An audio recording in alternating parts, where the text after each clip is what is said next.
What is America's destiny? Rapper Kanye West debuted his first official campaign video on Monday with a focus on religion.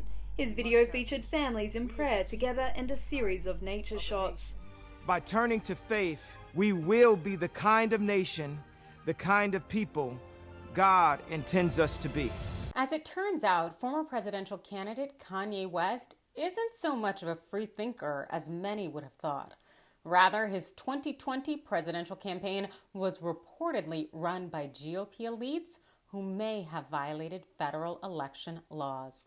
Welcome into TYT's Overruled. I'm your host, legal analyst Adrienne Lawrence. According to several reports, Kanye West's short-lived 2020 presidential campaign was not independent at all.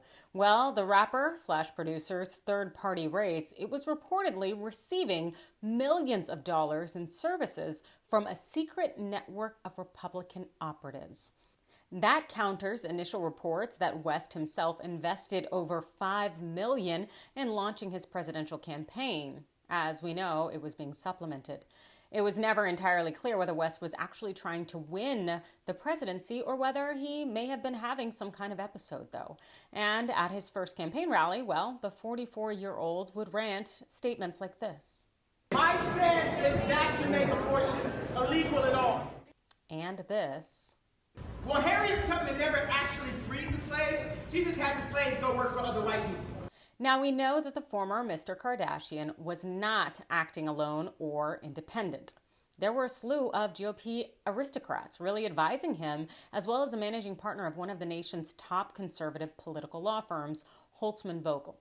What may have been even more disturbing, though, is this report from the Daily Beast. It says, the Kanye 2020 campaign committee did not even report paying some of these advisors and used an odd abbreviation for another.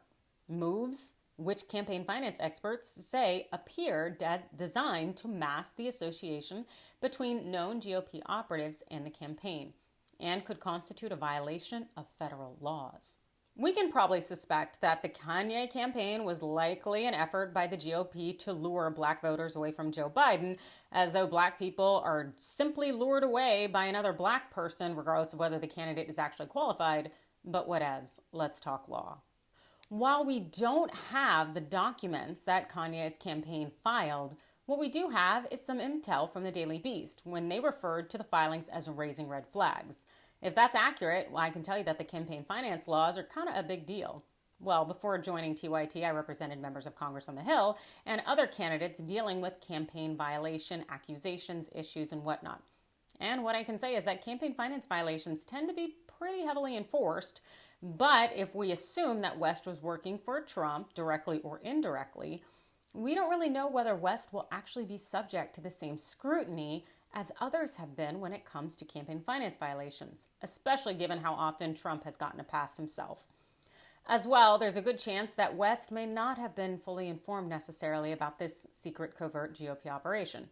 You know, over the past few years, his mental health has come into question as some of his loved ones have publicly acknowledged that he suffers from bipolar disorder and is not big on medicating. All said, we can't necessarily assume that West was the mastermind here when it comes to filings or anything like that. But those on West's team who were charged with abiding by the rules, they're positioned to be held accountable if campaign finance rules were violated. So we'll have to wait and see. But I want to know, what do you think? Do you think indeed if there were campaign finance violations that West people will be held accountable? Or do you think they're going to get a pass because they were trying to pump the GOP and Trump affiliates? You let me know your thoughts. Hit the like, comment button, follow, do it all. I like it. And thanks for watching.